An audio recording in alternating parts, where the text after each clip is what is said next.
This video is sponsored by Ram Ram Group of Companies, co-sponsored by Nature House and Bhaiya Ji Silver Coated Ilachi. आज हम उत्तर प्रदेश की राजनीति के एक ऐसे अध्याय की बात करने जा रहे हैं जिसमें सत्ता, जाति, बदले की भावना, व्यक्तिगत टकराव की राजनीति का एक अनोखा मोड़ लिया।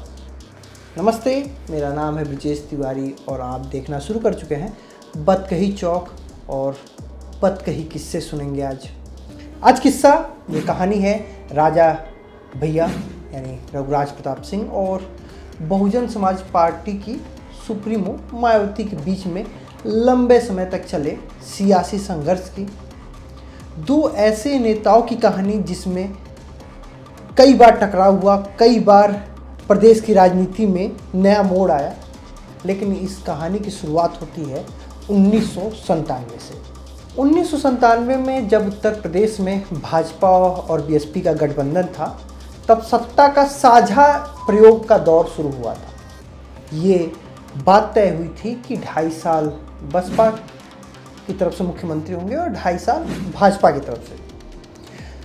मायावती और भाजपा की तरफ से दोनों लोग बारी बारी से मुख्यमंत्री बनेंगे, ये बात 1997 में तय हुई थी। 2.5 साल का दौर बीत गया था। अब समय था मायावती का इस्तीफा देने का और मुख्यमंत्री भाजपा की तरफ से होते। इस दौरान निर्दलीय विधायक राजा भैया ने पहली बार प्रदेश में राजनीति में बड़ा दखल देना शुरू किया।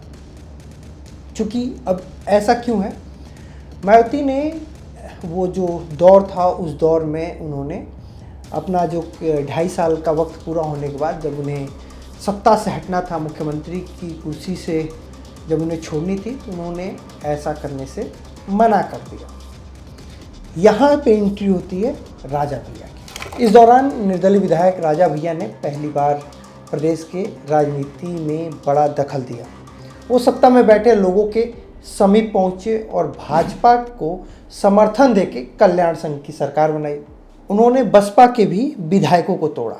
इस घटना ने मायावती को राजनीतिक रूप से असहज कर दिया, क्योंकि ये उनके दलित वोट बैंक और राजनीति पकड़ के खिलाफ एक ब्राह्मण ठाकुर गठबंधन का संकेत था, जो उनको एकदम पसंद नहीं आया। फिर कालचक्र का पहिया घुमा और 2002 का वक्त आया।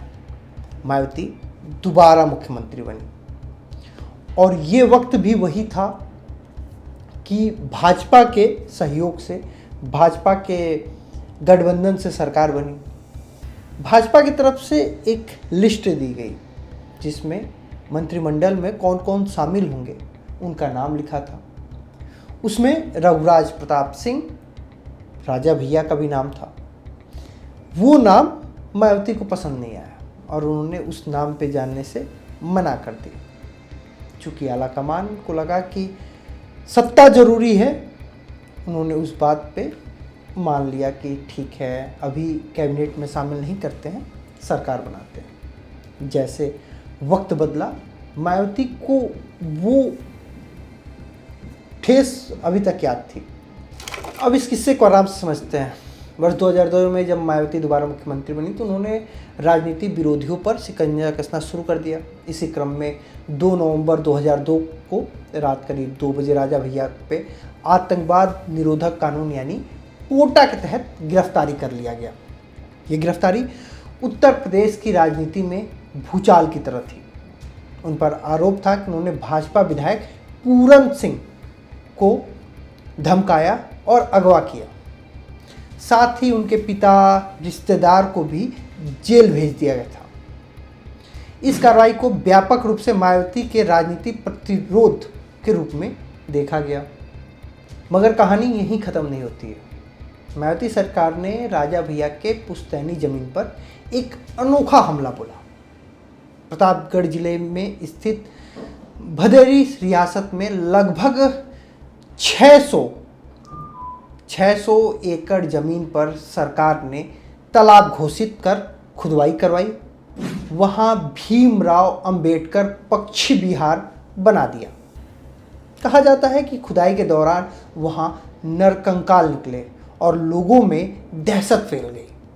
इसके बाद राजा भैया लगभग 10 महीने जेल में रहे, लेकिन 2003 में जब मुलायम सिंह यादव की सरकार बनी तो सबसे पहले राजा भैया की रिहाई हुई।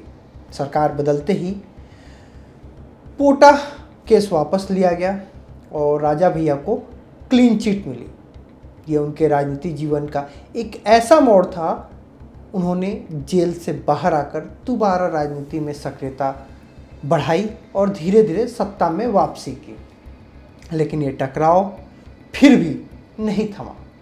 साल 2007 में जब मायावती दोबारा सत्ता में लौटी तो साल 2010 में पंचायत चुनाव के दौरान प्रतापगढ़ जिले में एक हत्या की घटना हुई, जिसमें राजा भैया पर आरोप लगाए गए। फिर उनकी गिरफ्तारी की गई। एक बार फिर मायावती सरकार द्वारा कार्रवाई की गई, जिसमें उन्हें जेल भेजा गया। इस पूरी कहानी में जातिगत राजनीति एक बड़ा गहरा रंग रहा था। राजा भैया, थोड़ा आराम से समझ लेते हैं, राजा भैया ठाकुर समुदाय से आते हैं और मायावती दलित राजनीति की सबसे मजबूत नेता मानी जाती हैं। आज भी उत्तर प्रदेश की राजनीति में जब इन दोनों का नाम आता है तो ये टकराव की खबर अपने आप, ये किस्से अपने आप याद आ जाते हैं। तो ये वो किस्से थे जो मायावती और राजा भैया के प्रचलित हैं।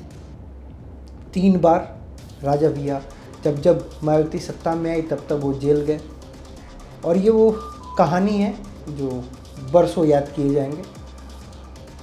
अभी मायावती, राजा भैया अपनी पार्टी चला रहे हैं, मायावती अपनी पार्टी चला रही है। दोनों का अपना वोट बैंक है, दोनों की अपनी रसूख है, दोनों की अपनी सियासत है।